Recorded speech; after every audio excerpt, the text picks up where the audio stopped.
Fala galera, chegando aqui no canal com mais um conteúdo bem top, do jeito que vocês gostam. E hoje eu vou mostrar um pouquinho de como eu trabalho com a CNC Router. A primeira coisa que eu faço quando vou começar um projeto é fazer o vetor no computador, o desenho que eu quero que a máquina faça o corte. O programa que eu utilizo é o Aspire, que é um dos programas que eu acho mais fácil de entender, e ele também não é um programa pesado, mas vale lembrar que existem outros no mercado que são até melhores. Galera, vão desculpando por não conseguir gravar a tela do computador para vocês, porque eu tentei de várias maneiras, mas como o computador é antigo e não estava dando essa opção de gravar a tela. Então por isso eu estou gravando do celular, só para vocês entenderem como é que eu faço o vetor no computador.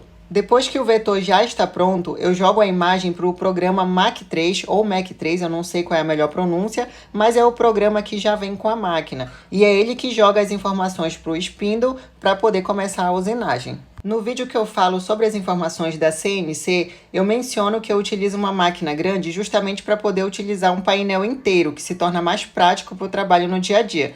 Então olha só, eu estou mostrando aí para vocês como é que eu faço a colocação de várias imagens dentro do painel e olha como fica muito mais fácil sem precisar ficar movimentando o painel de lugar e nem precisar ficar medindo o tempo todo. Eu consigo encaixar várias imagens ao mesmo tempo em diferentes trabalhos.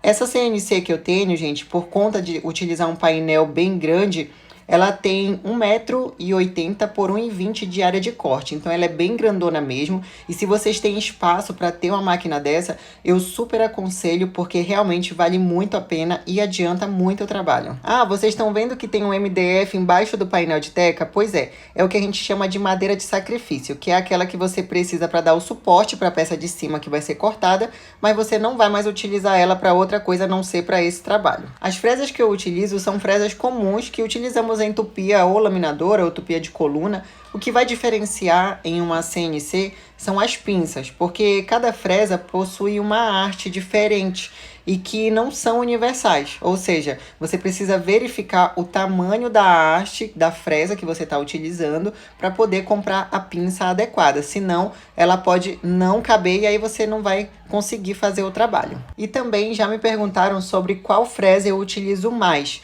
Bom, essa daqui de base reta é com certeza a fresa que eu mais utilizo. E depois que eu faço todo o ajuste na máquina, de colocar no ponto zero e de ver a regulagem de altura da fresa, eu ligo a máquina, dou play no computador para poder começar a usinagem. O que é importante vocês saberem nesse momento é que cada trabalho é único e você precisa adaptar de acordo com a necessidade. Por exemplo, a madeira teca é diferente da eucalipto, que é diferente da pinus, que é diferente de uma embuia, por exemplo. Então, para cada madeira, eu vou utilizar uma velocidade diferente, uma altura de fresa diferente. E dependendo do desenho, eu também vou utilizar vários modelos de fresa, que eu vou precisar ficar trocando o tempo todo e vendo também a questão do ajuste do ponto zero, da altura da fresa. Essa questão de regulagem de velocidade da máquina é você que vai encontrar qual que é a melhor velocidade para o seu projeto.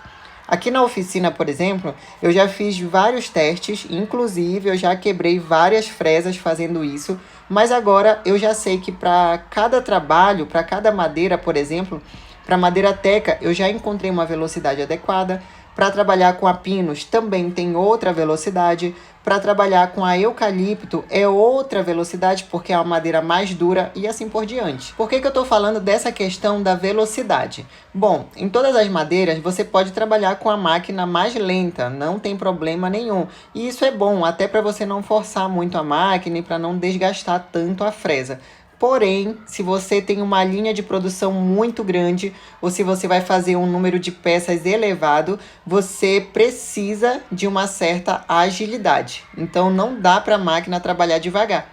Mas para você saber a velocidade certa a ponto de não quebrar a fresa, você realmente precisa fazer teste. Falando um pouco mais do jeito que eu gosto de trabalhar com a CNC, é muito parecido com a tupia manual. Quando eu vou fazer o corte ou o rebaixo, eu sempre faço a redução de 3 em 3 milímetros.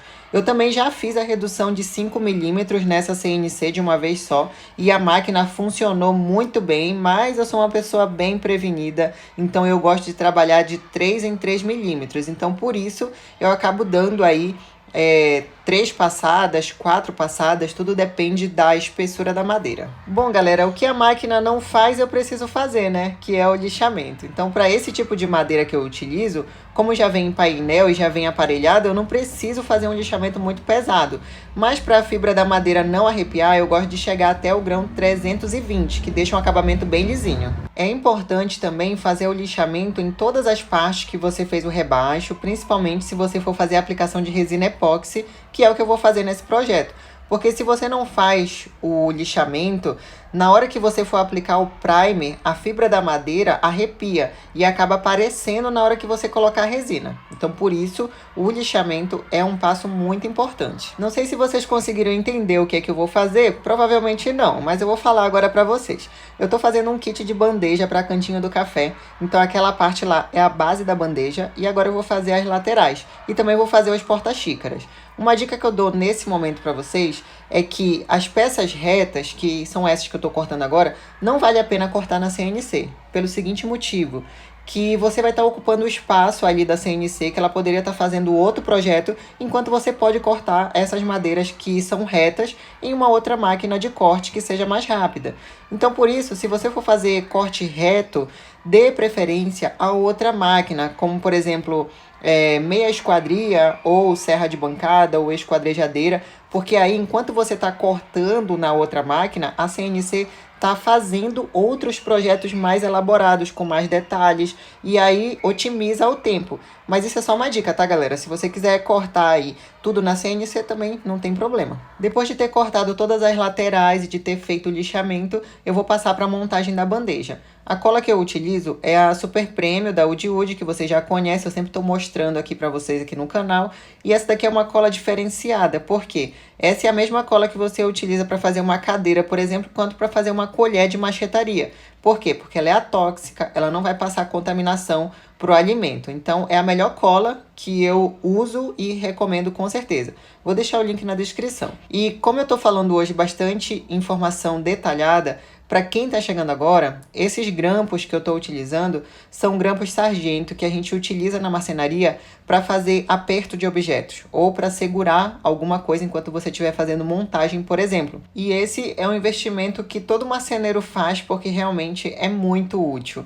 O tempo de secagem dessa cola é de 24 horas, porém, com 2 horas de tempo você já consegue tirar os grampos e já consegue aí ver uma fixação muito bem feita. Então esse daqui é mais um ponto positivo dessa cola. E o trabalho fica mais agilizado também, né? Lembrando que para tábua de corte, eu gosto de deixar pelo menos 6 horas de tempo com o grampo. Como eu falei para vocês, eu vou fazer a aplicação de resina epóxi nesse projeto, nos rebaixos ali do hexágono. Então, para colocar a resina, é necessário fazer o selamento da madeira. E para isso, eu utilizo a Smart Resina. Então, eu passo a Smart Resina somente onde eu vou fazer a aplicação da resina epóxi e ela seca super rápido. Então, você consegue fazer isso com um intervalo de meia hora. A ideia aqui é colocar um fundo branco, alguns grãos de café e também finalizar com resina transparente, porque a madeira teca ela já tem uma coloração muito próxima do café.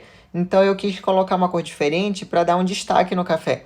Então primeiro eu coloquei uma camada bem fina de branco, somente para preencher o fundo. Depois eu adicionei os grãos de café e por último a resina transparente, que é para poder ficar visível o café. O período de secagem dessa resina é de 24 horas, então não tem muito o que fazer. Tem que finalizar o trabalho no dia seguinte. E essa finalização é feita com o lixamento e com óleo mineral. E o óleo é também da linha da Wood Wood. E esse daqui é o resultado final. Galera, olha que peça fantástica, tá incrível demais, coisa de madame. Aqui eu tenho 2 produtos super valorizados, que é a madeira teca e a resina epóxi. Então, falando sobre negócios, esse é um tipo de investimento que você consegue ganhar muito em cima. Porque quanto mais você gasta, mais você tem retorno. Se você fizesse uma bandeja dessa de pinos, por exemplo, você ia ganhar menos da metade do que você cobraria em uma bandeja de teca.